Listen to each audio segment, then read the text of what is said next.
दुकान चलाता था। वो अक्सर सामान खरीदने शहर जाया करता था। एक दिन शहर से सामान खरीद कर वो वापस गांव लौट रहा होता है। बस उसे गांव के बाहर में रोड पर उतार देती है। वहाँ से रामू पैदल ही अपने घर की ओर हो चुकी थी। तभी रामू की पत्नी का फोन आता है। अजी, इतनी रात हो गई, आप आए नहीं अभी तक? अरे आ रहा हूँ, बस आधे घंटे में पहुँच जाऊंगा। अजी थोड़ा ध्यान से आना, गांव वाले जंगल में कोई आदमखोर भेड़िया घूम रहा है। गांव वालों ने उसकी आवाजें सुनी है। क्या सुनीता, आदमखोर भेड़िया? अरे आदमखोर भेड़िया सिर्फ फिल्मों में होता है, असली में नहीं। तुम मेरी फिक्र मत करो, मैं बस पहुंचने ही वाला हूँ। फोन रख देता है और अपने रास्ते चल देता है। कुछ दूर जाते ही उसे कुछ अजीब महसूस होता है। बड़ी अजीब बात है, आज तो इस रास्ते पर बहुत शांति है। किसी जानवर की कोई आवाज नहीं आ रही, आज नहीं दिखाई दिया। वैसे तो इस रास्ते पर कुत्ते अक्सर भौंकते रहते हैं, आज ये सब कहाँ चले गए? कहीं किसी से डर कर भाग तो नहीं गए? तभी उसे भेड़िए की आवाज सुनाई देती है। वो डर जाता है। अरे नहीं, भेड़िए की आवाज है, लेकिन इस जंगल में भेड़िया तो है ही नहीं, फिर ये आवाज कैसी? कहीं सुनीता की बात सच तो नहीं? तभी रामू जोर जोर से भागने लगता है। मुझे जल्दी इस जंगल को पार करना ही होगा। तभी उसे पीछे से भेड़िए की आवाज सुनाई देती है। वो पीछे मुड़कर भेड़िया उसका पीछा कर रहा होता है। अरे मर गए रे, अरे ये भेड़िए की अफवाह तो सच निकली। अरे अब मैं क्या करूं? तभी वो भेड़िया एक लंबी छलांग मारता है और रामू को जमीन पर गिरा देता है और उसके हाथ को काटने लगता है। अरे मर गया रे! अरे नास मीठे भेड़िए, छोड़ मेरा हाथ, छोड़! तभी सामने से गाड़ी आती है और वो जोर जोर से हॉर्न बजाने लगती है। उसकी रोशनी और तेज आवाज से भेड़िया चौंक जाता है और थोड़ा पीछे हट जाता है। अरे भाई साहब, जल्दी करो, गाड़ी में बैठो। गाड़ी के अंदर बैठ जाता है। अरे भाई साहब, आपका बहुत बहुत शुक्रिया, आपने मेरी जान बचा ली। अरे अरे बहुत दर्द हो रहा है, ये नास मीठे भेड़िए ने तो मेरा हाथ ही जमा डाला। हाय रे! जल्दी से गाड़ी को वहाँ से भगाना शुरू कर देता है। लेकिन भाई साहब, ये क्या चीज थी? ये कैसा जानवर है? मैंने तो ऐसा पहले कभी नहीं देखा। अरे ये कमबख्त आदमखोर भेड़िया है, आ गया है। पूरे गांव में इसने अपनी दहशत फैला रखी है। अरे आप जल्दी गाड़ी भगाओ। अरे मनोज, अरे वो भेड़िया तो हमारे पीछे ही है। अरे गाड़ी तेज चलाओ। ये कहाँ फंस गए आज? तभी वो भेड़िया एक लंबी छलांग मारता है और गाड़ी के ऊपर चढ़ जाता है। अरे मर गए रे! अरे ये कमबख्त तो गाड़ी के ऊपर ही चढ़ गया। अरे भाई साहब, गाड़ी और मनोज तेजी से गाड़ी भगाने लगता है और उसकी गाड़ी कंट्रोल से बाहर हो जाती है और एक सड़क के साथ गड्ढे में चली जाती है और पलट जाती है। अरे मर गया रे! हाय मेरी टांग! अरे नास मीठे, ये कैसी गाड़ी चला रहा था? तुझे इतना बड़ा गड्ढा दिखाई नहीं दिया क्या? हाय मेरी टांग तो तोड़ डाली। उस कमबख्त भेड़िए ने हाथ तोड़ दिया और इसने मेरी टांग तोड़ दी। अरे बहुत दर्द हो रहा है। हाय मनोज भाई, तुम ठीक तो हो? लगता है मेरा हाथ टूट गया है। वो भेड़िया कहाँ चला गया? पता नहीं, जैसे ही गाड़ी का एक्सीडेंट हुआ वो गायब हो गया। वो यहीं आसपास ही होगा। भेड़िया अपना शिकार इतनी आसानी से नहीं छोड़ता। यह सब इस गांव वाले की वजह। हम इसके लिए गाड़ी रोकते ना इस मुसीबत में पड़ते।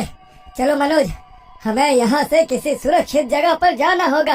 वो भेड़िया किसी भी पल। फिर रामू भी उनके पीछे पीछे जाने लगता है। गाँव वाले, चल भाग यहाँ से। तेरी वजह से ही हम इस मुसीबत में फंसे हैं। चल भाग।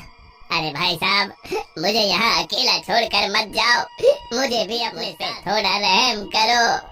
फिर रामू भी उनके पीछे पीछे चल पड़ता है। वो तीनों एक्सीडेंट के बाद बहुत जख्मी हो चुके थे और वो ज्यादा दूर पैदल नहीं जा सकते थे। तभी भेड़िए की आवाजें आने लगती हैं। अरे ये नास मीठा तो फिर आ गया।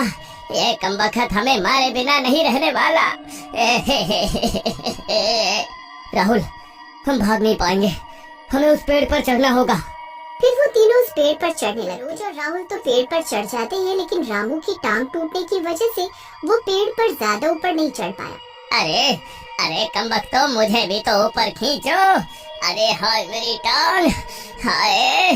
हो जाती है। वो तेजी से उन्हें सूंघता हुआ उनके पीछे आ रहा होता है। अरे नास बेटे, जल्दी मुझे ऊपर खींच, मेरी शक्ल क्या देख रहा है। ए, चुप कर, अगर एक बार मुझे नास मीठा कहा ना तो नीचे फेंक दूंगा। अरे भाई साहब, अरे आप तो नाराज हो गए। मुझे थोड़ा सा ऊपर खींच लीजिए, आपकी बड़ी कृपा होगी। तभी वो भेड़िया वहाँ पहुँच जाता है। उसे देखकर उन तीनों की हालत खराब हो जाती है। वो भेड़िया कूद कूद कर रामू का पैर पकड़ने की कोशिश करने लगता है। अरे मोरी मैया रे, अरे नास मीठे देख क्या रहा है। अरे जल्दी ऊपर खींच, आज मैं नहीं बचने वाला। अरे भाई जल्दी कर। तभी राहुल रामू को पेड़ के ऊपर खींच लेता है। बच गया। क्या रे कमबख्त, क्या सोच रहा था? मेरे मरने का इंतजार कर रहा था क्या? मुझे ऊपर क्यों नहीं खींच रहा था? अरे आन बचाई, ऊपर से मुझे ही बुरा भला बोल रहा है। रुक, तुझे अभी बताता हूँ। फिर राहुल और रामू आपस में लड़ने लगते हैं। तभी रामू का बैलेंस बिगड़ता है और वो पेड़ अरे मर गया रे, अरे मेरी कमर। तभी वो भेड़िया नहीं बचने वाला, आज मैं नहीं बचूंगा। फिर वो भेड़िया उसकी टांग पर काटने लगता है। अरे कोई बनास मीठे, छोड़ दे मेरी टांग। अरे कोई बचाओ मुझे। वो भेड़िया जोर जोर से रामू की टांग पर काटने लगता है। राहुल और मनोज दोनों पेड़ पर बैठे ये सब देख हिम्मत नहीं होती कि वो कुछ कर पाए। अरे कमबख्तो, वहाँ पेड़ पर बैठे बैठे देखते ही रहोगे। तभी जंगल के अंदर से भागती हुई एक लड़की आती है। उसके एक हाथ में मशाल और दूसरे हाथ में बंदूक होती है। फिर जैसे वो बंदूक चलाती है तो वो भेड़िया डर के मारे वहाँ से भाग जाता है। अरे बच गया रे, मैं तो फिर से बच गया। आपका बहुत बहुत शुक्रिया, आप सही समय पर आ गई। फिर राहुल और मनोज भी पेड़ से नीचे उतर आते हैं। यहाँ रहना सुरक्षित नहीं है, वो भेड़िया फिर से लौट कर जरूर आएगा। हमें यहाँ से जाना होगा, चलो मेरे साथ। फिर वो तीनों सीमा के पीछे पीछे चल जाने पर सीमा की झोपड़ी आती है और वो तीनों उसके साथ अंदर चले जाते हैं। उस भेड़िए की आवाज अभी भी आ रही होती है।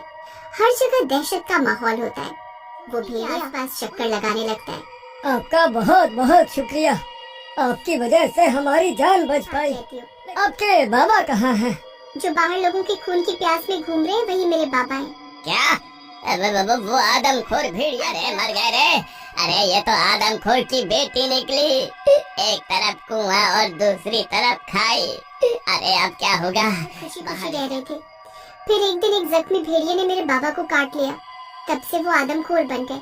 तब से मैं यहाँ अकेली रह रही हूँ और फिर आज आप लोगों की चीखें सुनाई दी तो आपसे मुलाकात हो गई। अब क्या होगा? आप यहाँ सुरक्षित हैं, आप डरिए नहीं। दिन होते ही मैं आपको पास के गांव तक छोड़ाऊंगी। बस आप किसी तरह आज की रात यहाँ निकाल लीजिए। फिर रात भर उन्हें भेड़िए की आवाज के मारे सो नहीं पाते, लेकिन उन्हें क्या पता था कि उनके साथ और भी बुरा होने वाला था, क्योंकि एक आदमखोर जो किसी भी वक्त भेड़िए में बदलने वाला था। जल्दी मिलते हैं इसके अगले भाग में।